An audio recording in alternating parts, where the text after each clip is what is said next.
Hello friends, welcome to RJVISMAYA. ಸ್ನೇಹಿತರೆ, ಇವತ್ತಿನ ವಿಷಯ ಕೃತಕ ಗರ್ಭ ಹಾಗಂದ್ರೆ ಏನು, ಇದನ್ನು ಹೇಗೆ ತಯಾರಿಸುತ್ತಾರೆ, ಬನ್ನಿ ಇದರ ಬಗ್ಗೆ ಈ ವಿಡಿಯೋದಲ್ಲಿ ಸಂಕ್ಷಿಪ್ತವಾಗಿ ನಿಮಗೆ ವಿವರಿಸುತ್ತಾ ಹೋಗುತ್ತೇನೆ. ಸ್ನೇಹಿತರೆ, ಅವಧಿ ಪೂರ್ವವಾಗಿ ಜನಿಸಿದ ಮಕ್ಕಳಿಗೆ ಕೃತಕ ಗರ್ಭದ ಮೂಲಕ ಬೆಳವಣಿಗೆಗೆ ಆರೈಕೆ ನೀಡುವ ಕೆಲಸ ಮಾಡುತ್ತಾರೆ. ಏನು ಇದರ ವಿಶೇಷ, ಇದು ಹೇಗೆ ಕೆಲಸ ಮಾಡುತ್ತೆ, ಇದು ಯಾರ ಮೇಲೆ ಪ್ರಯೋಗ ಮಾಡಲಿದ್ದಾರೆ, ಬನ್ನಿ ಇದರ ಬಗ್ಗೆ ಸಂಕ್ಷಿಪ್ತವಾದ ವಿವರಗಳನ್ನು ಅವಲೋಕಿಸೋಣ. ಮಿತ್ರರೇ, ಈ ವಿಡಿಯೋವನ್ನು ಸ್ಕಿಪ್ ಮಾಡದೆ ಕೊನೆಯವರೆಗೂ ನೋಡಿ, ತುಂಬಾ ಇಂಟರೆಸ್ಟಿಂಗ್ ಆಗಿ ಇರುತ್ತೆ. ಸ್ನೇಹಿತರೆ, ನೀವು ಇನ್ನೂ ನಮ್ಮ ಚಾನಲನ್ನು ಸಬ್ಸ್ಕ್ರೈಬ್ ಮಾಡಿಕೊಂಡಿಲ್ಲ ಅಂದ್ರೆ ದಯವಿಟ್ಟು ಈಗಲೇ ಸಬ್ಸ್ಕ್ರೈಬ್ ಮಾಡಿಕೊಳ್ಳಿ, ಏಕೆಂದರೆ ನಾವು ಮಾಡುವ ಹೊಸ ವಿಡಿಯೋದ ನೋಟಿಫಿಕೇಶನ್ ಮೊದಲು ನಿಮಗೆ ಸಿಗುತ್ತೆ. ಸೊ ಇನ್ನು ಏಕೆ ತಡ, ಬನ್ನಿ ವಿಡಿಯೋ ಶುರು ಮಾಡೋಣ.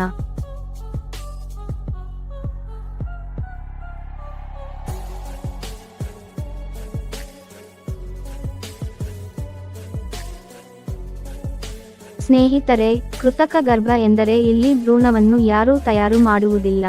ಅವಧಿ ಪೂರ್ವವಾಗಿ ಜನಿಸಿದ ಮಕ್ಕಳಿಗೆ ಕೃತಕ ಗರ್ಭದ ಮೂಲಕ ಬೆಳವಣಿಗೆಗೆ ಆರೈಕೆ ನೀಡುವ ಕೆಲಸ ನಡೆಯುತ್ತದೆ. ಆದರೆ 2017 ರಲ್ಲಿ ಮೊದಲ ಬಾರಿಗೆ ಅಮೆರಿಕದ ಸಂಶೋಧಕರು ಕೃತಕ ಗರ್ಭದ ಪ್ರಯೋಗ ನಡೆಸಿದ್ದರು. ಇದೀಗ ಈ ಪ್ರಯೋಗವನ್ನು ಮಾನವರ ಮೇಲೆ ನಡೆಸುವ ಸಂಬಂಧ food and drug administration FDA ಅನುಮತಿ ಕೇಳಿದ್ದಾರೆ.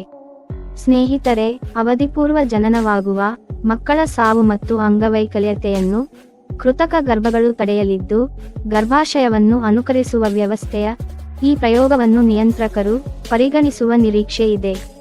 ಸ್ನೇಹಿತರೆ, ವಿಶ್ವ ಆರೋಗ್ಯ ಸಂಸ್ಥೆಯ ಅನುಸಾರ 5 ವರ್ಷದೊಳಗಿನ ಮಕ್ಕಳ ಸಾವು ಮತ್ತು ಅಂಗವೈಕಲ್ಯತೆಯಲ್ಲಿನ ಪ್ರಮುಖ ಕಾರಣಗಳಲ್ಲಿ ಒಂದು ಅವಧಿ ಪೂರ್ವವಾಗಿ ಮಕ್ಕಳ ಜನನ. 2020 ರಲ್ಲಿ 13.4 ಮಿಲಿಯನ್ ಮಕ್ಕಳು ಅವಧಿ ಪೂರ್ವ ಜನಿಸಿವೆ. 2017 ರಲ್ಲಿ ಪೆನ್ಸಿಲ್ವೇನಿಯಾದಲ್ಲಿ ಚಿಲ್ಡ್ರನ್ ಹಾಸ್ಪಿಟಲ್ ಆಫ್ ಫಿಲಡೆಲ್ಫಿಯಾದ ವಿಜ್ಞಾನಿಗಳು ಸ್ಟೆರಿಲೈಟ್ಸ್ ಬ್ಯಾಗ್ನಲ್ಲಿ ಫ್ಲೂಯಿಡ್ ದ್ರವ ತುಂಬಿ 28 ದಿನಗಳ ಕಾಲ ಕುರಿ ಮರಿ ಭ್ರೂಣವನ್ನು ಅಭಿವೃದ್ಧಿಪಡಿಸಿದರು. ಜೊತೆಗೆ ಅದರ ಹೊಕ್ಕಳು ಬಳ್ಳಿಯ ಟಿಶ್ಯೂ ಸಂಪರ್ಕಿತ ಟ್ಯೂಬ್ನಿಂದ ಆಮ್ನಿಯೋಟಿಕ್ ಫ್ಲೂಯಿಡ್, ಔಷಧಿ ಮತ್ತು ಆಕ್ಸಿಜನ್ ಅನ್ನು ನೀಡಲಾಗುತ್ತಿತ್ತು. ಸ್ನೇಹಿತರೆ, ಈ ಪ್ರಯೋಗದಲ್ಲಿ ಕುರಿಮರಿ ಶ್ವಾಸಕೋಶ, GI ಟ್ರಾಕ್ಟ್ ಮತ್ತು ಮಿದುಳು ಸಕಾರಾತ್ಮಕ ಬೆಳವಣಿಗೆ ಕಂಡಿತು.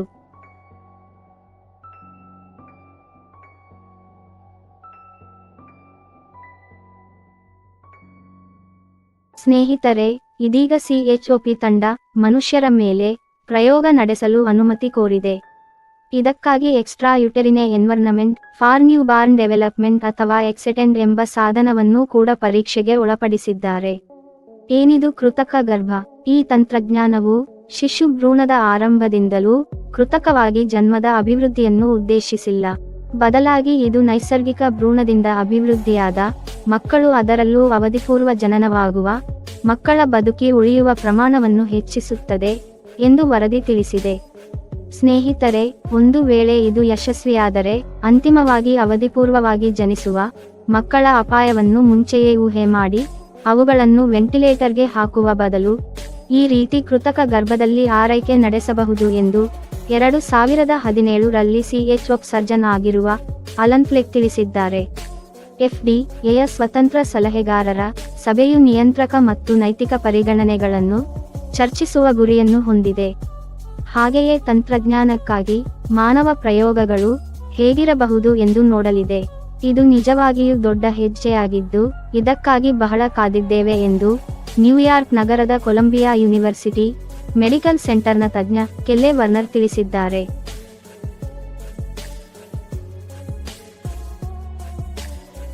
ಸ್ನೇಹಿತರೆ, ಭ್ರೂಣ ಎಂದರೇನು, ಅದು ಹೇಗೆ ಬೆಳವಣಿಗೆ ಆಗುತ್ತೆ, ಅದಕ್ಕೆ ಎಷ್ಟು ಸಮಯ ಬೇಕಾಗುತ್ತೆ ಎಂದು ಬನ್ನಿ ಈ ವಿಡಿಯೋದಲ್ಲಿ ನೋಡೋಣ. ನಂತರ ಉಳಿದ ವಿಷಯಗಳ ಬಗ್ಗೆ ಅವಲೋಕಿಸೋಣ. ಮಿತ್ರರೇ, ಈ ವಿಡಿಯೋವನ್ನು ಸ್ಕಿಪ್ ಮಾಡದೆ ಕೊನೆಯವರೆಗೂ ನೋಡಿ, ತುಂಬಾ ಇಂಟರೆಸ್ಟಿಂಗ್ ಆಗಿ ಇರುತ್ತೆ.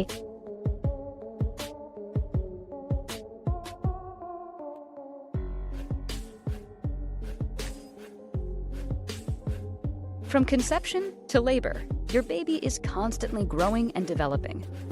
Around the 5-week mark, your baby's heart will begin to beat. At 27 weeks, they'll have regular sleep and wake cycles. And at 39 weeks, your baby will be physically developed. Use this timeline to learn how your baby is developing throughout the pregnancy. For the first few weeks of what is counted as your pregnancy, you're not pregnant yet. This is the time between the first day of your last period and when you ovulate and conceive. Over the next several days, the fertilized egg will start dividing into multiple cells as it travels down the fallopian tube, enters your uterus, and burrows into the uterine lining. You're now about 4 weeks from the beginning of your last period. This ball of cells, called a blastocyst, has begun to produce the pregnancy hormone HCG. This hormone tells your ovaries to stop releasing eggs and can be detected by a pregnancy test. A mere 16 days after conception, your fetus's neural plate forms. Think of it as the foundation of your baby's brain and spinal cord. The neural plate folds onto itself to form the neural tube, which closes by about week 6 of pregnancy, to eventually become the brain and spinal cord. Folic acid is one of the B vitamins that help form this neural tube. Because your baby's nervous system starts developing right out of the gate, it's important to consume 400 micrograms of folic acid daily before getting pregnant, and up that amount to 600 micrograms once you do. This can reduce certain defects of the brain and spinal cord by more than 70%. At 2 months pregnant, the cluster of cells that will become your baby's heart has begun to develop and pulse. Your baby's face and buds, which will eventually be limbs, begin to develop. Organs such as the brain, sensory organs, and the digestive tract begin to take shape. Your baby has what looks like a little tail. It will recede after a few weeks and form the tailbone. At 3 months pregnant, the embryo already has a human appearance. The limbs, hands, feet, fingers, and toes are recognizable. Their skin is so thin that you can see the blood vessels beneath it. Though reproductive organs have begun to form, they can't yet be determined on an ultrasound or sonogram. By the end of the 3rd month, your baby is fully formed. They weigh about an ounce and are 4 inches long. Since your baby's most critical development has occurred, your chance of miscarriage drops considerably after 3 months into the pregnancy.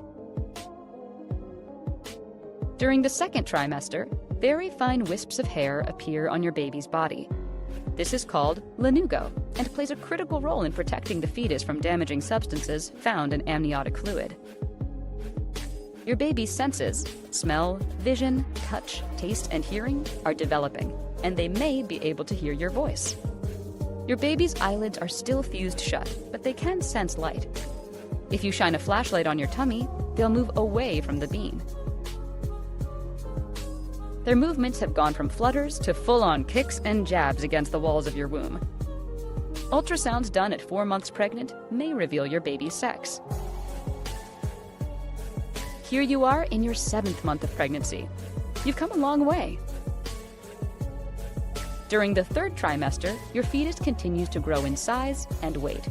Your baby's lungs are beginning to reach maturity, meaning your baby would have a good chance of surviving if born now. Starting in week 36, your baby gains about half a pound and grows half an inch a week. Many babies turn head down and stay in that position until birth. ಸ್ನೇಹಿತರೆ, ಅವಧಿಗೆ ಮುನ್ನ ತಾಯಿಗೆ ಹೆರಿಗೆ, 700 gram ತೂಕದ ಮಗು ಜನನ, ತಾಯಿ ಗರ್ಭದಂತೆ ವಾತಾವರಣ ಸೃಷ್ಟಿಸಿ, ಗದಗ ವೈದ್ಯರಿಂದ ಚಿಕಿತ್ಸೆ.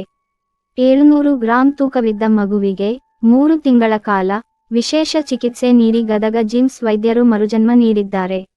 ಅವಧಿಗೂ ಮುನ್ನ ಹೆರಿಗೆಯಾಗಿದ್ದರಿಂದ ಆ ಮಗು ಜಗತ್ತು ನೋಡುವ ಮುನ್ನವೇ ಪ್ರಾಣ ಉಳಿಸಿಕೊಳ್ಳಲು ಹೋರಾಟ ಮಾಡ್ತಿತ್ತು. ಸ್ನೇಹಿತರೆ, ಉಸಿರಾಡಲು ಶ್ವಾಸಕೋಶವೇ ಬೆಳೆದಿರಲಿಲ್ಲ. ಜಗತ್ತು ನೋಡಲು ಕಣ್ಣು ತೆರೆದಿರಲಿಲ್ಲ. ಅಮ್ಮನ ಜೋಗುಳ ಕೇಳಲು ಕಿವಿಗಳಿಗೆ ಶಕ್ತಿ ಇರಲಿಲ್ಲ. ದೇಹದ ಭಾಗಗಳೂ ಸಹ ಬೆಳವಣಿಗೆಯಾಗದೆ ಪ್ರಾಣ ಸಂಕಟಕ್ಕೆ ಸಿಲುಕಿತ್ತು. ಆದರೆ ಜಿಮ್ಸ್ ವೈದ್ಯರು ದೇವರಾಗಿ ಬಂದ ಮಗುವಿಗೆ ಮರುಜನ್ಮ ನೀಡಿದ್ದಾರೆ. ಸತತ 3 ತಿಂಗಳ ಕಾಲ ವೈದ್ಯರ ಶ್ರಮ ಪವಾಡದಂತೆ ಬದಲಾಗಿ ಮಗುವಿಗೆ ಮರುಹುಟ್ಟು ಪಡೆದಿದೆ. ಗದಗ ಜಿಮ್ಸ್ ಆಸ್ಪತ್ರೆಯಲ್ಲಿ ವೈದ್ಯರ ಅಚ್ಚರಿಗೆ ಈ ಘಟನೆ ಸಾಕ್ಷಿಯಾಗಿದೆ. ಸ್ನೇಹಿತರೆ, ಈ ಮೂಲಕ ನಿಜಕ್ಕೂ ಪೋಷಕರ ಕಣ್ಣಲ್ಲಿ ವೈದ್ಯರು ದೇವರಂತೆ ಕಾಣಿಸಿದ್ದಾರೆ. ಅಂದಹಾಗೆ ಗದಗ ತಾಲೂಕಿನ ದುಂದೂರು ಗ್ರಾಮದ ಚಿಕ್ಕನಗೌಡ ಮತ್ತು ರಾಜೇಶ್ವರಿ ಎಂಬ ಮಹಿಳೆಗೆ ಗದಗನ ಖಾಸಗಿ ಆಸ್ಪತ್ರೆಯೊಂದರಲ್ಲಿ ಅವಧಿಪೂರ್ಣ ಹೆರಿಗೆಯಾಗಿ ಅವಳಿ ಮಕ್ಕಳಿಗೆ ಜನ್ಮ ನೀಡಿದ್ದರು. ಒಂದು ಗಂಡು ಹೆಣ್ಣು ಮಗುವಿಗೆ ಜನ್ಮ ನೀಡಿದ್ದರು. ಆದರೆ ಗರ್ಭಧರಿಸಿ ಕೇವಲ 24 ವಾರಗಳು ಮಾತ್ರ ಆಗಿದ್ದರಿಂದ ಕೂಸುಗಳು ಬೆಳವಣಿಗೆ ಆಗಿರಲಿಲ್ಲ. ಹೀಗಾಗಿ ಹುಟ್ಟಿದ 2ನೇ ದಿನಕ್ಕೆ ಹೆಣ್ಣು ಮಗುವೊಂದು ತೀರಿ ಹೋಗುತ್ತೆ. ಆದರೆ ಒಂದು ಗಂಡು ಮಗು ಸಹ ಜೀವನ್ಮರಣದ ನಡುವೆ ಹೋರಾಡುತ್ತಿತ್ತು. ಯಾಕೆಂದರೆ ಆ ಮಗುವಿನ ತೂಕ ಕೇವಲ 700 ಗ್ರಾಂ ಇತ್ತು. ಶ್ವಾಸಕೋಶ ಬೆಳವಣಿಗೆಯಾಗದೆ ಉಸಿರಾಟದ ತೊಂದರೆ ಅನುಭವಿಸುತ್ತಿತ್ತು. ಸ್ನೇಹಿತರೆ, ಕಣ್ಣು, ಕಿವಿ, ರಕ್ತದೊತ್ತಡ ಹೀಗೆ ನಾನಾ ಭಾಗಗಳು ಬೆಳವಣಿಗೆ ಆಗದ ಕಾರಣ ಮಗುವಿನ ಮೇಲಿನ ಆಸೆಯನ್ನ ಪೋಷಕರು ಕೈಚೆಲ್ಲಿದ್ದರು. ಜೊತೆಗೆ ಖಾಸಗಿ ಆಸ್ಪತ್ರೆಯಲ್ಲಿನ ಚಿಕಿತ್ಸೆ ವೆಚ್ಚವೂ ಸಹ ದುಬಾರಿಯಾಗಿತ್ತು. ಮೊದಲೇ ಲಕ್ಷಾಂತರ ರು ಕಳೆದುಕೊಂಡಿದ್ದ ಪೋಷಕರು ಕೊನೆಗೆ ನಿರಾಸೆ ಭಾವನೆಯಿಂದ ಗದಗ ಜಿಮ್ಸ್ ಆಸ್ಪತ್ರೆಗೆ ದಾಖಲಿಸಿದ್ದರು. ಆದರೆ ಗದಗ ಜಿಮ್ಸ್ ವೈದ್ಯರ ಚಮತ್ಕಾರ ಮಾತ್ರ ಎಲ್ಲರೂ ಹುಬ್ಬೇರಿಸುವಂತೆ ಮಾಡಿದೆ. ಸ್ನೇಹಿತರೆ, ಕೃತಕ ಗರ್ಭ ಸೃಷ್ಟಿಸಿ ಮಗುವಿಗೆ ಚಿಕಿತ್ಸೆ. ಮಗುವಿನ ದೇಹ ಬೆಳವಣಿಗೆಯಾಗಿರಲಿಲ್ಲ. ಇದರಿಂದಾಗಿ ಗರ್ಭದಲ್ಲಿ ಯಾವ ರೀತಿ ಮಗು ಬೆಳೆಯುತ್ತೋ ಅದೇ ರೀತಿ ಕೃತಕ ಗರ್ಭಧಾರಣೆಯ ವಾತಾವರಣ ಸೃಷ್ಟಿ ಮಾಡಿ ಮಗುವಿಗೆ ಗದಗ ಜಿಮ್ಸ್ ವೈದ್ಯರು ಚಿಕಿತ್ಸೆ ನೀಡಿದ್ದಾರೆ. ಸತತ 3 ತಿಂಗಳ ಕಾಲ ಜಿಮ್ಸ್ ಕಾಂಗರೂ ಮದರ್ ಕೇರ್ ಘಟಕದಲ್ಲಿ ವಿಶೇಷ ಚಿಕಿತ್ಸೆಗೆ ಒಳಪಡಿಸಿದ್ದಾರೆ. ಸ್ನೇಹಿತರೆ, ಆರಂಭದಲ್ಲಿ ಶ್ವಾಸಕೋಶ ಬೆಳವಣಿಗೆಯಾಗುವವರೆಗೂ ವೆಂಟಿಲೇಟರ್ ಮೇಲೆ ಶ್ವಾಸಕೋಶದ ಜಾಗದವರೆಗೆ ಪೈಪ್ಗಳನ್ನು ಹಾಕಿ ಆಕ್ಸಿಜನ್ ಪೂರೈಕೆ ಮಾಡಲಾಗಿದೆ. ನಂತಹ ವಿವಿಧ ರೀತಿಯ ಆಯಾಮಗಳಲ್ಲಿ ಮಗುವಿಗೆ ಸತತವಾಗಿ ಹಗಲು ರಾತ್ರಿ ಇಡೀ ಒಂದು ದೊಡ್ಡ ಟೀಮ್ ಚಿಕಿತ್ಸೆ ನೀಡಿ ಮಗುವಿನ ತೂಕ ಹೆಚ್ಚಿಸಿದ ಪರಿಣಾಮ ಈಗ ಅಮ್ಮನ ಮಡಿಲಲ್ಲಿ ಮಗು ಜೋಗುಳದ ಹಾಡು ಕೇಳುವಂತಾಗಿದೆ. ಸ್ನೇಹಿತರೆ, ಈ ಮೂಲಕ ಪೋಷಕರು ವೈದ್ಯರನ್ನು ದೇವರ ಹಾಗೆ ಕಾಣುತ್ತಿದ್ದಾರೆ. ಯಾಕೆಂದರೆ ಈ ದಂಪತಿಗೆ 4 ವರ್ಷಗಳ ಕಾಲ ಮಕ್ಕಳು ಆಗಿರಲಿಲ್ಲ. 4 ವರ್ಷಗಳ ಬಳಿಕ ಗರ್ಭ ಧರಿಸಿದ್ದ ತಾಯಿಗೆ ಚೊಚ್ಚಲ ಹೆರಿಗೆಯಲ್ಲೇ ಅವಳಿ ಮಕ್ಕಳು ಜನಿಸಿದ್ದವು. ಇನ್ನೂ 3 ತಿಂಗಳು ಬಾಕಿ ಇರುವಾಗಲೇ ಅಕಾಲಿಕ ಹೆರಿಗೆಯಾಗಿ ಇಷ್ಟೆಲ್ಲ ತೊಂದರೆ ಅನುಭವಿಸಬೇಕಾಯಿತು ಅಂತಾರೆ ರಾಜೇಶ್ವರಿ ಚಿಕ್ಕನಗೌಡ. ಸ್ನೇಹಿತರೆ, ಇನ್ನು ಈ ರೀತಿಯ ಮಗುವಿನ ಚಿಕಿತ್ಸೆ ಜಿಮ್ಸ್ನಲ್ಲಿ ಇದೇ ಮೊದಲ ಬಾರಿಯೇನಲ್ಲ. 4 ವರ್ಷಗಳ ಹಿಂದೆಯೂ ಸಹ 560 ಗ್ರಾಂ ತೂಕದ ಮಗುವಿಗೂ ಚಿಕಿತ್ಸೆ ನೀಡಿ ಜೀವ ನೀಡಿದ್ದರು. ಆ ಮಗು ಈಗ ಆರೋಗ್ಯವಾಗಿದ್ದು LKG ಓದುತ್ತಿದೆ. ಹೀಗೆ ಕಡಿಮೆ ತೂಕದ ಮಕ್ಕಳಿಗೆ ಸಹ ಚಿಕಿತ್ಸೆ ನೀಡಿ ವೈದ್ಯರು ಮರುಜನ್ಮ ನೀಡಿದ್ದಾರೆ. ಹೀಗಾಗಿ ಹಲವು ಪೋಷಕರು ಜಿಮ್ಸ್ ವೈದ್ಯರ ಈ ಕಾರ್ಯಕ್ಕೆ ಕೃತಜ್ಞತೆ ಸಲ್ಲಿಸಿದ್ದಾರೆ. ವೈದ್ಯರ ಈ ಕಾರ್ಯ ಎಲ್ಲರೂ ಪ್ರಶಂಸೆಗೆ ಪಾತ್ರವಾಗಿದೆ. ಇದಾಗಿತ್ತು ಇವತ್ತಿನ ವಿಷಯ. ಸ್ನೇಹಿತರೆ, ವಿಡಿಯೋದ ಬಗ್ಗೆ ನಿಮ್ಮ ಅನಿಸಿಕೆಯನ್ನು ಕಾಮೆಂಟ್ ಮಾಡಿ ತಿಳಿಸಿ. ಮತ್ತು ಈ ವಿಡಿಯೋವನ್ನು ವೀಕ್ಷಿಸಿದ ಎಲ್ಲರಿಗೂ ನನ್ನ ಧನ್ಯವಾದಗಳು.